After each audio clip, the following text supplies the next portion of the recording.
Hey, good morning, my friends, and welcome to this beautiful beach here in Surfside, California. It is gorgeous. I'm telling you, I feel warmer than most mornings when I'm down here in my shorts and bare feet. Look at that ocean. It's absolutely beautiful. I know, we have some rain on the way again. Sounds like Wednesday into Thursday, but man, the Rockfish opener is this weekend, and the weather looks perfect for it. It looks like we're going to have no wind, and it should be absolutely phenomenal and a great time to get out on the water. And of course, we've got the Bart Hall show opening up Wednesday at the Long Beach Convention Center.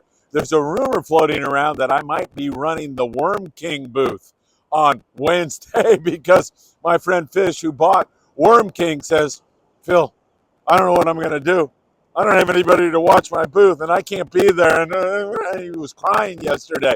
And I said, Fish, if you need me to go, I will go. So we'll figure that out. I'll let you know tomorrow because he's supposed to let me know today. And of course, we've got a lot of other stuff to catch you up on. You know what time it is. It's time for the morning briefing, and it's time for me to sip this cup of coffee with you.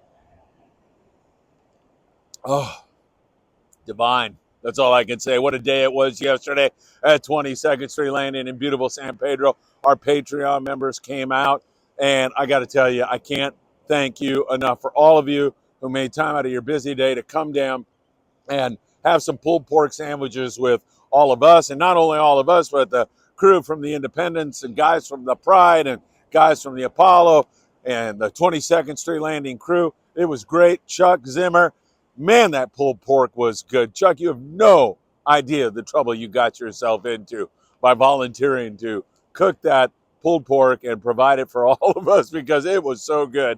I'm going to be on you a lot more. So speaking of Chuck Zimmer, he's from the Redondo Rod and Gun Club, and Paul was there also. Paul, always good to see you, my friend.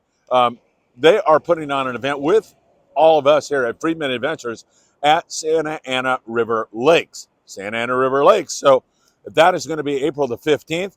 Come on out with the kids. We're going to have a table there set up, teach knot tying, and Daiwa is going to provide us with some trout rods and reels, and we'll be able to teach the kids to fish. If you need to use one, no problem at all. It's going to be a really fun day. That's April the 15th at Santa Ana River Lakes. Now, for $10 extra.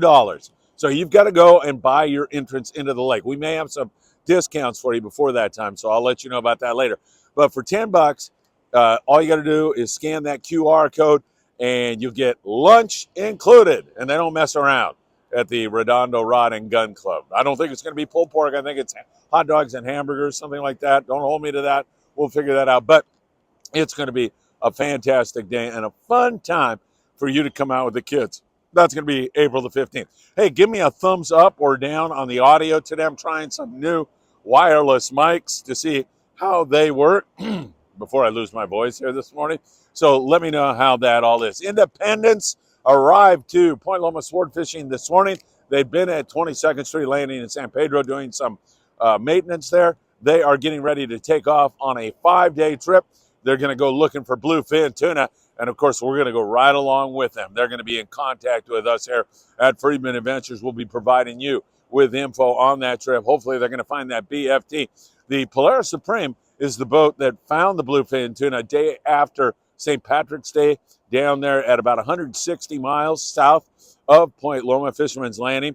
Water temps this year remain very cool. So that kind of has thrown a new kind of, it's just a factor that we have to take a look at when we're assessing what this season's going to be like. And maybe it's going to be a little bit later because the Pegasus, remember, same thing, day after St. Patrick's Day, they were out scouring around and came up with no bluefin in day and a half range. Now, there's a plane going up again on Tuesday, so that will give us some indication. I'll have that information for you on Wednesday.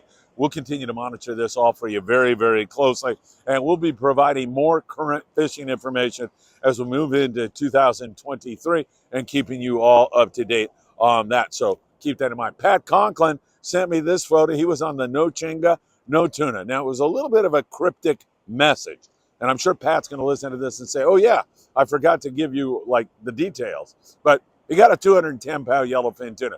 We do know that. He has 4 broken ribs. I'm assuming that happened during the battle. I'm not quite sure, though. Maybe he fell down in Puerto Vallarta during some night out. I don't know.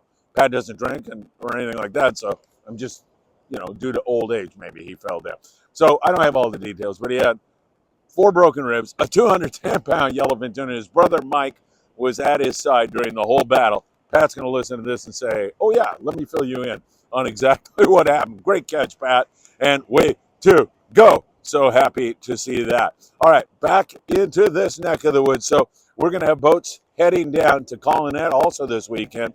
And the last time the sports were down there, man, they conked them big time. We talked about the Polaris Supreme. He went in there, had 120 of those big yellows biting the yo-yo iron full speed. Now, yo-yo iron, for those of you who are new, suggests the type of lure you should use as well as the methodology. So type of lure is a heavy jig that's going to get down deep as 300 feet. And the methodology is, once it gets down, you wind on it as fast as you can. And when you get a bite, you just keep turning the handle to set the hook. Now, in most cases, if you ascertain from the bite and you're watching everybody around you and being observant, which is so very important, and you're seeing everybody is getting bit deep, nobody is getting bit way up the water column, then you do not have to wind the jig to the surface. Don't do that. Wind it up, as far as you feel like people are getting bit, kick it in free spool, do it again. You save a lot of time that way. You'll catch a lot more fish, and it's super, super effective. So we'll watch that very closely. Now, actually, it was the Liberty who got this all started day after St. Patrick's Day. He went down there and had limits of these, mostly 15 to 25-pound forkies. They're great, excellent grade of fish. And what's fun about it is when you drop down in that deep water, sometimes you'll hook a big yellowtail, but other times you'll hook a big ling or a red or something like that. So I just want to throw in the fact that you should be able to get plenty of rockfish down there in that neck of the woods. And the Coronado Islands, man, we got high hopes for that place. Earlier this year, it was biting pretty good, like the San Diego in the 20s on nice grade yellowtail, also biting on the yo-yo iron. Lately, it's been very slow. Maybe conditions have got things screwed up. We're going to go through a little bit more rain, but when we get to the weekend, there's going to be some yellows caught at the islands, I'm thinking, okay? We're going to have some nice weather. They've seen them there. They've seen evidence of them. They've been reluctant to bite here recently. I'm going to say like from 1 to 6, 7 yellows on the sports down there in that neck of the woods, but previously it was biting good. And there's evidence up the Baja coast that yellowtail is starting to flood in. So my fingers are crossed for some good forky fishing down there. Ensenada way, my friends at Blackfin Sport Fishing and all the guys down there catching a lot of bonita offshore. There's a lot of bonita, and there's fish spread all around Punta area. They're catching rockfish. Guys out of Victor's down there at Blackfin are going down the beach off there off Santo Tomas in Soledad Reef, and they've been doing pretty darn good down there in that neck of the woods, so that looks good. Also, they should be catching some forkies down there really, really soon. Also, albacore, we've gone through that a lot with you. We are in this cooler water year. It suggests, no prediction yet, it's way too early. It suggests a possibility, a good possibility of some longfin this year. As we had mentioned to you, the cold water line last year came down as far as Point Blanca, here in the United States, up there. And this year, it has now moved below San Francisco. And just one more time, in case you didn't catch the morning briefing the other day, we have this interesting dynamic that is playing out this year in terms of our weather. And it just suggests to me it's going to be a wild year in sport fishing in northern Baja and southern California. You've got down at the equator an El Nino brewing, warm water that's supposed to be up here in the summer. And then up in the northern region, that line is a good 375 miles south of where it was last year, below San Francisco. That cold water, La Nina, still shoving cold water down this way. A little bit more anchovy also starting to show up. So things are definitely looking interesting this year. And in a perfect scenario, if I were to paint it myself, which I'm incapable of doing, but I would say, man, albacore starting in May, and it bites through the end of July, maybe even later than that, and then warm water, dorado, yellowfin tuna, big eye tuna, a wahoo at the oil rigs. I'm really starting to dream now. anyway, it's going to be an interesting year. And the other thing that makes the dynamic interesting this year is all that market squid that has been along our coast and at all the islands. You've got to think that Ventura Sport Fishing, the Endeavor, and all the boys up there in the Channel Islands are going to have a huge white sea bass year. And boats that are running out of San Pedro, Long Beach, down there at Newport, they have the range on 2-day trips to fish there, or hopefully Catalina Island, right there. It's kind of hazy today, but Catalina Island, as well as Clemente and Santa Barbara and Nicholas, hopefully that squid has provided the magnet that is going to turn that white sea bass on this year. I know I'm really looking forward to our Apollo trip. It's a 2-day trip.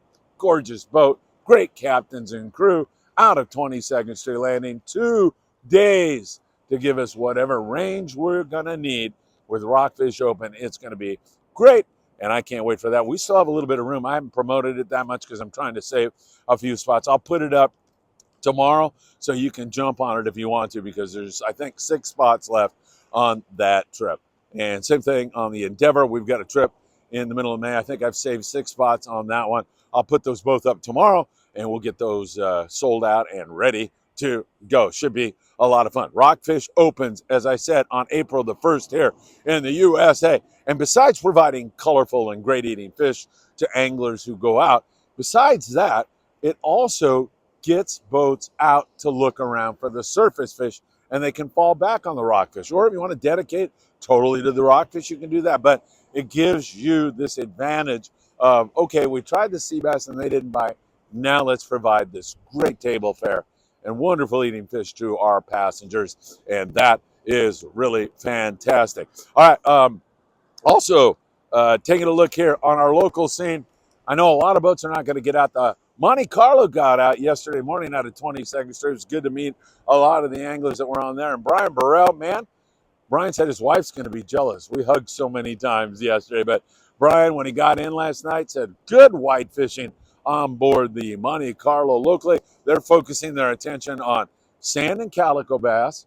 And in the wintertime, they don't always bite all that well. You got a fish hard or round structure, and then they can top up with sculpin, whitefish, sheep's head. Those are legal to take. And then April 1st, it's game on, baby.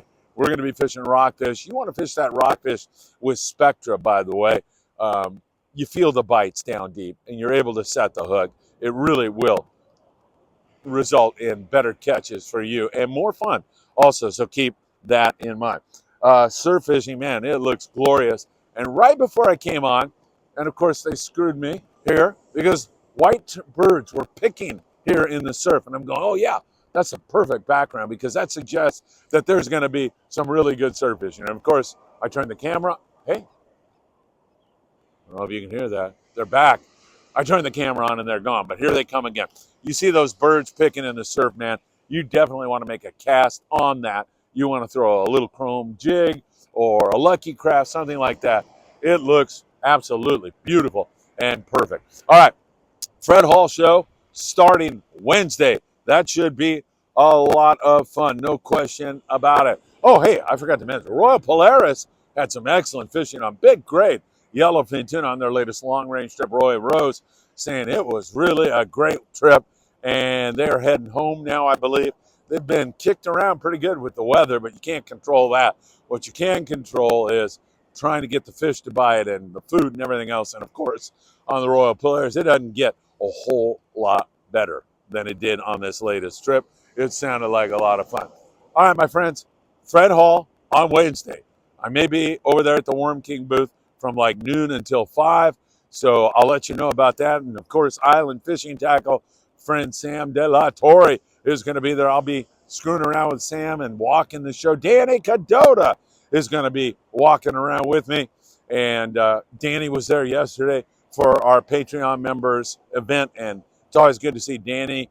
Brian Wynn, he was there yesterday. So many great people came out. I'm going to leave people out, but mostly it was you, the Patreon members, who warmed my heart. All right, thumbs up, thumbs down on the wireless mic. Let me know how it sounds to you. I sincerely want these to sound perfect for you. You don't like it? We'll do something to change it. Make sure we've got it all for you. All right, my friends, great stuff going on. Can't wait to be back at you maybe a little bit later today as we continue our coverage. And, of course, I hope to see you at the Bart Hall show at Long Beach Convention Center Wednesday through Sunday. If not, I hope to see you really, really soon. Take care, my friends. Oh, delish.